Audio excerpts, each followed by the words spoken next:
আমার মেয়েটা খেলনা দিয়ে সঠিকভাবে খেলা করে না। মানে একটা খেলনা বা একটা টয়েস দিয়ে কিভাবে খেলতে হয় সেটা সে বুঝে না। প্রায় সময় দেখি সে একটা বড় স্টিক বা স্ট্র, লম্বা লাঠি, লম্বা আহ, লম্বা ব্রাশ বা সুতা জাতীয় জিনিস, কাপড় জাতীয় জিনিস, এই ধরনের টুকরো নিয়ে সবসময় ব্যস্ত থাকে। কি করা উচিত এবং ওর অকুপেশনাল থেরাপি বাড়িতে কিভাবে দিব, দয়া করে জানাবেন। জি, আমি এই দারুণ প্রশ্নটার একটু বিশ্লেষণ করব আজকে। হ্যাঁ, প্রথমে বলি যে আপনি একা নন। অনেক স্পেশাল শিশু আছে, অটিজম শিশু আছে, যাদের ব্রেনটা একটু ভিন্নভাবে কাজ করে। অটিজম একটা স্পেকট্রাম ডিসঅর্ডার, মানে ছাতার মতো। হ্যাঁ, তার অনেক শাখা প্রশাখা থাকে। সব অটিজম শিশুই একরকম না। তারা প্রায়ই খেলনা সঠিকভাবে খেলার থেকে, যেগুলো নন টয়, মানে এই যে সুতা, লাঠি, হ্যাঁ, এই যে কাপড়, এই ধরনের জিনিসগুলো দিয়ে তারা খেলতে স্বাচ্ছন্দ্য বোধ করে। এটা কিন্তু কোনো আচরণগত সমস্যা না। এটা আসলে তাদের মস্তিষ্কের গঠনমূলক একটা কার্যকারিতার একটা ভিন্নতা মাত্র।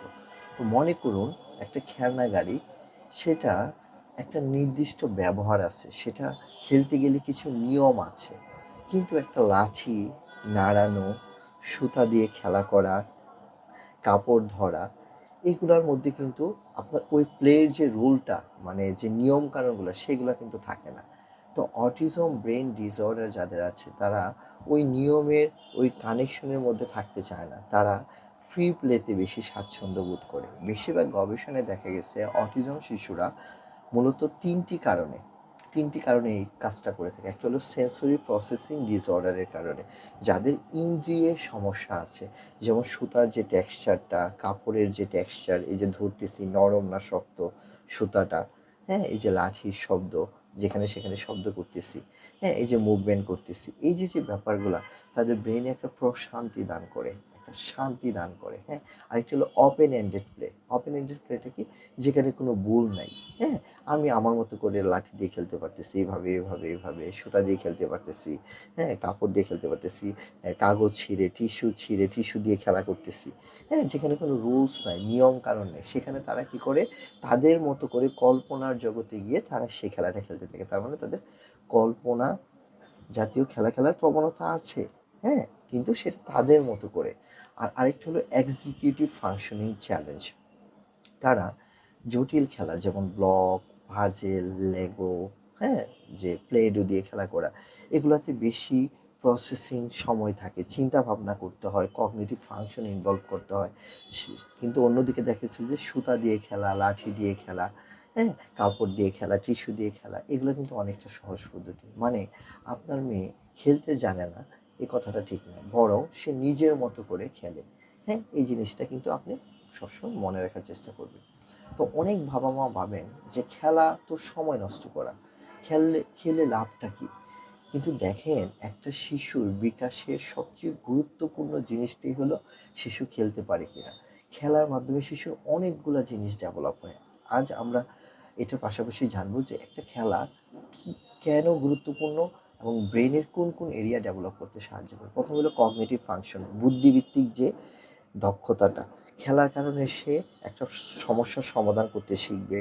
হ্যাঁ, সে শিখবে যে কিভাবে কোন জিনিসটা দিয়ে এই জিনিসটা বানানো হয়। তাহলে তার ব্রেন ডেভেলপমেন্ট হবে। আরেকটা হলো যে তার ফাইন মোটর ডেভেলপ হবে। সে যখন হাত দিয়ে দুলবে, আঙ্গুল দিয়ে ধরবে, তার ফাইন মোটর মানে সূক্ষ্ম হাতের কাজগুলো ডেভেলপ হবে। তারপর তার ভিজুয়াল মোটর, চোখ এবং হাতের দক্ষতা উন্নত হবে। হবে কিনা দেখেন, চোখ এবং হাতের দক্ষতা উন্নত হবে। হুম?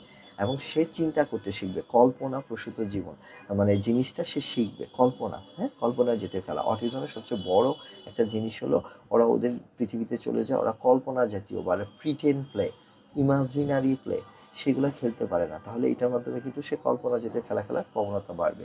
স্ট্রেস রিলিফ হবে। খেলার মাধ্যমে কি হয়? স্ট্রেস রিলিফ হয়। জি, খেলার মাধ্যমে স্ট্রেস রিলিফ হয়। বাচ্চাদের যে অ্যাংজাইটি আছে, স্ট্রেস আছে, সেটা রিলিফ হয়। দেখেন, শুধু একটা খেলা কতগুলো জিনিস ডেভেলপ করে, সামাজিকতা ডেভেলপ করবে শিশুর।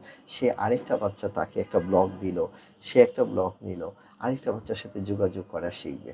হ্যাঁ, অটিজমের একটা আরেকটা বড় বৈশিষ্ট্য হলো সামাজিক বিকাশটা তাদের হয় না, এবং ভাষাগত দক্ষতা উন্নত হবে কিভাবে?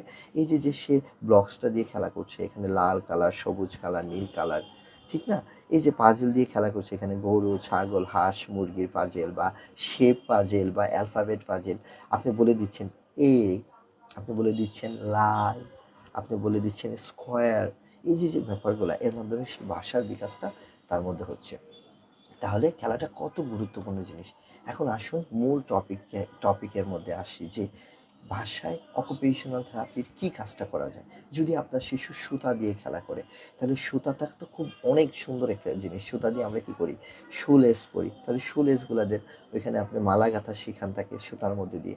সুতা দিয়ে বিভিন্ন কাজ করা শিখান তাকে আস্তে আস্তে। হ্যাঁ, এই তো এই ধরনের সুতা পেঁচানো শেখান পানির বোতলের মধ্যে, বা সুতা পেঁচানো শেখান। এর মাধ্যমে কিন্তু ওর হ্যান্ড স্কিল ডেভেলপ হচ্ছে, ফাইন মোটর স্কিল ডেভেলপ হচ্ছে। হ্যাঁ, সুতা পেঁচানো শেখান। এই ধরনের জিনিসগুলো, বিভিন্ন কালারফুল সুতা দেন তাকে। হ্যাঁ, যাদের লেভেলটা আরও ভালো তাদেরকে সুই সুতার কাজটা দিতে পারেন। হ্যাঁ, আপনি চাইলে টুথপিক ইউজ করতে পারেন সুইয়ের পরিবর্তে, বা প্লাস্টিকের সুইও এখন পাওয়া যায় কিন্তু আমাদের দেশে। তো এই ধরনের জিনিসগুলো আপনি ইউজ করতে পারেন। লাঠি দিয়ে যারা কাজ করে, লাঠি খুব ইম্পর্টেন্ট একটা জিনিস।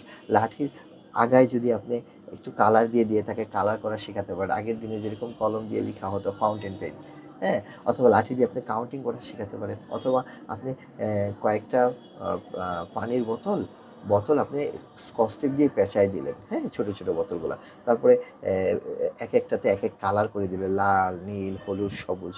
তারপর আপনি স্টিকগুলাতেও কালার করে দিলেন, লাল স্টিকটা নিয়ে লাল বোতলে রাখবে, সবুজ স্টিকটা সবুজ বোতলে, নীল স্টিকটা নীল বোতলে। এইভাবেও কিন্তু সে স্টিক দিয়ে খেলা করতে পারে। স্টিক কাউন্টিং করা শেখানো, 1 2 3, স্টিকের মধ্যে নাম্বার নাম্বার রেখে দেন, 1 2 3 4, ABCD, অ্যালফাবেট লিখে দেন, শেপ লিখে দেন, এঁকে দেন।